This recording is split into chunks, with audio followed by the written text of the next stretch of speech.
Mesdames et messieurs, bonjour et bienvenue dans le Focus Eco. Le Maroc, 8e fournisseur du marché de l'habillement, un secteur qui semble bien se porter. Les exportations marocaines de vêtements vers l'Union européenne ont progressé de 9% au premier trimestre de 2025 avec plus de 58% de ces envois à destination de l'Espagne. Les exportations textiles marocaines, de leur côté, accusent un repli de 2,7% sur les 4 premiers mois de l'année 2025 par rapport à 2024, dû notamment à une baisse de la demande européenne, une baisse bien que légère qui met en évidence une stagnation du secteur. Décryptage de ces chiffres avec Abdelrahim Latfi. Vous êtes industriel, ex-président de l'AMIT, Association marocaine des industries du textile. Bonjour et merci d'être avec nous. Bonjour. Merci. Alors, on va se concentrer sur le secteur du textile précisément. Il y a ce recul de 2,7% des exportations donc marocaines sur les 4 premiers mois de cette année. Est-ce que c'est un indicateur suffisant pour confirmer déjà une stagnation du marché ou d'autres facteurs pourraient-ils expliquer ce léger recul? Nous vivons encore les séquelles du Covid avec les problématiques que ça a posées à beaucoup de producteurs et beaucoup de distributeurs. Beaucoup ont disparu malheureusement, beaucoup de monde, etc. Et tous ces éléments s'ajoutent à cela l'inflation née de la guerre d'Ukraine et de la Russie qui continue malheureusement. Tout le monde s'attendait en quelque sorte, on avait espoir avec l'avènement de Trump que cette guerre allait plus ou moins s'arrêter ou on trouvait une solution, mais apparemment, les choses ne se passent pas de cette manière. Et tous ces éléments-là pèsent sur l'économie, la finance, les investissements, tous ces données-là. Particulièrement, comment c'est ressenti au niveau du secteur du textile? Alors, sur la partie textile, c'est une question en premier lieu de consommation. Si le consommateur n'est pas confortablement assis, ses shopping diminuent. Et puis, il y a également la priorisation de ses consommations. Il le fait par rapport à ses besoins essentiels. Lorsqu'on est en période d'inflation, les consommations donc, bougent vers des produits de grands besoins, de santé, d'alimentation, etc., aux dépens d'un certain nombre d'articles. Une demande intérieure qui s'affaiblit aujourd'hui, peut-être? Un marché intérieur marocain national? Je pense que le marché, lui-même vit une complexité de problématiques. En plus de l'inflation dont nous avons parlé. Qui est aujourd'hui stabilisée. Mais le ressenti est là. Mais également, le deuxième élément, c'est l'organisation du marché. Il y a une partie qui est visible, ce qu'on appelle formelle, qui est donc installée avec une distribution moderne, etc. Et beaucoup d'informels, d'ailleurs, que nous avons vu la semaine dernière. Je pense qu'il y a un rapport qui est sorti et qui a posé encore un pavé dans la mare pour dire que la difficulté dont les professionnels n'arrêtaient pas d'alerter les pouvoirs publics pour dire que c'est une concurrence déloyale par rapport à la production et par rapport aux industriels eux-mêmes qui font leur travail de façon régulière. Dans ce secteur, l'informel, est-ce qu'il est vraiment présent quand on parle de textile? Sur les études auxquelles j'ai mémoire, on a toujours parlé d'un informel de 30-40%. Ce qui est une part quand même conséquente. Mais ce qui est beaucoup plus grave, c'est que la distribution, on est arrivé à 70-80% à certains moments. Parce que si vous enlevez, comme j'ai dit, la partie distribution moderne, vous tombez tout de suite sur soit les souks, soit les kessarias, soit un certain nombre de boutiques, etc. Mais tout ce monde-là n'est pas directement dans le système formel. D'accord. Qu'il faut intégrer en tout cas dans un circuit plus ou moins formel. Et en plus de cela, l'avènement de l'ouverture du consommateur marocain sur le net.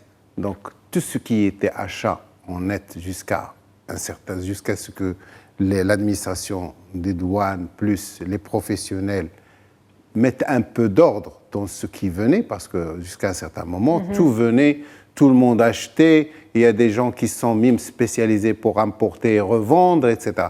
Tout ça a été plus ou moins stoppé jusqu'à un certain niveau, mais il reste très compétitif par rapport aux possibilités de production. Une concurrence donc loyale aujourd'hui.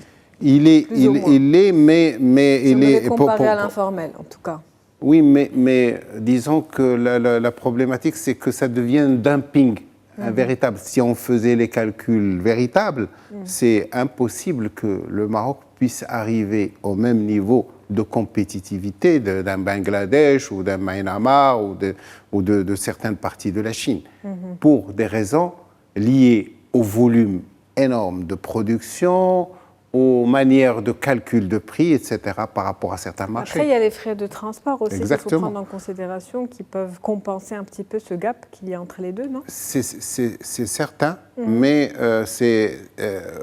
pour moi, je pense que si l'Amérique s'est mise en veille par rapport à tout ce qui vient, que pouvions-nous faire? C'est-à-dire par rapport à cette puissance qui est la première puissance du monde, il se voit donc envahi par des productions et par des déficits abyssales.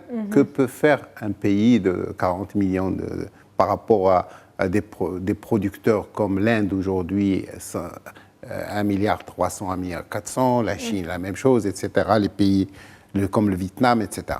D'où l'importance, en tout cas aujourd'hui, de réduire cette dépendance historique qu'on a avec certains peut-être partenaires au niveau des échanges, notamment certains partenaires européens, et aller vers une diversification peut-être, on va dire, des partenaires, justement, en allant vers le marché asiatique peut-être, le marché américain également. Quelles sont justement les entraves aujourd'hui au niveau géographique, si on voulait déjà, opérer dans ce sens? Je voudrais juste ajouter une donnée que les pouvoirs publics, ils ont agi avec l'association, l'AMIT, pour ce que j'appellerais aujourd'hui une certaine sauvegarde ou même une certaine définition de ce qu'on va dire une politique industrielle inclusive. Donc, l'ouverture sur un certain nombre de distributeurs nationaux où il a été plus ou moins fait signal pour qu'il achète marocain. Le Made in Morocco a été mis en place. Donc tout ça est en marche. Mais en marche jusqu'à une certaine limite, parce que nous n'avons malheureusement pas une intégration qui nous permet de répondre à cette demande. Il existe, mais on n'a pas toujours les outils pour pouvoir le faire. Est-ce que c'est une question de compétence, de formation de capital humain, d'investissement en équipement, de technologie, ou est-ce que ça freine? Plutôt un investissement, c'est-à-dire que les outils de production que nous avons, ils ont toujours été, jusqu'à un certain moment, aujourd'hui, concentrés sur les exportations pour la partie habillement. Toute la partie amont du textile, qui existaient dans les années 80 ou les années 70, etc., ayant disparu, aujourd'hui, il y a un renouveau. Il commence à venir, mais c'est très lent. C'est-à-dire que, et puis, il faut des investissements très capitalistiques pour pouvoir accompagner, disons, la production de l'aval qui est de l'habillement. Donc, c'est pourquoi il faut prendre les choses dans leur évolution. Il y a une dynamique qui est là, mais il faudra l'accélérer. Vous m'avez posé la question par rapport à quel partenaire, avec qui on peut faire. On peut le faire avec tout le monde. Je pense que le signal donné par la vision de Sa Majesté pour un multilatéralisme, depuis qu'il a mis en place certaines lignes, donc on parle avec tout le monde, on travaille avec la Russie, avec la Chine. Des marchés qui présentent Moi, je parle de l'investissement. Un potentiel plus important, je veux dire, en termes d'échange. Il y a deux niveaux, parce que nous avons besoin également d'investissement. Parce qu'il nous reste une minute, comme ça. Non, par rapport à la partie export, diversification d'exportation n'est pas ce que sur lequel j'insiste, c'est-à-dire la production, c'est l'offre.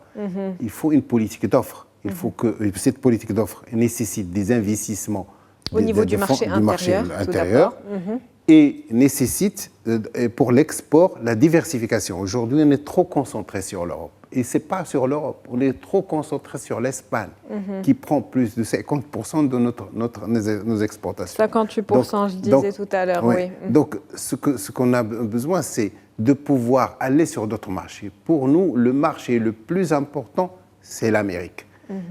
Tous les autres, parce qu'il y a un pouvoir d'achat, il y a une capacité d'absorption qui est énorme. Et donc, nous avons la capacité, jusqu'à présent, on fait très peu sur ce marché. C'est là où il y a un focus à faire. Par rapport à aussi bien les pouvoirs publics que les industriels devraient se concentrer. Merci à vous pour cette analyse et ce décryptage des chiffres, Monsieur Abdelrahim Antfi. Je rappelle que vous êtes industriel et ex-président de la MIT régionale. C'était un plaisir de vous avoir avec nous dans ce Focus Eco. Merci à vous. C'est la fin du Focus Eco pour aujourd'hui. On se retrouve demain avec un nouvel invité, nouveau sujet. Très bonne journée.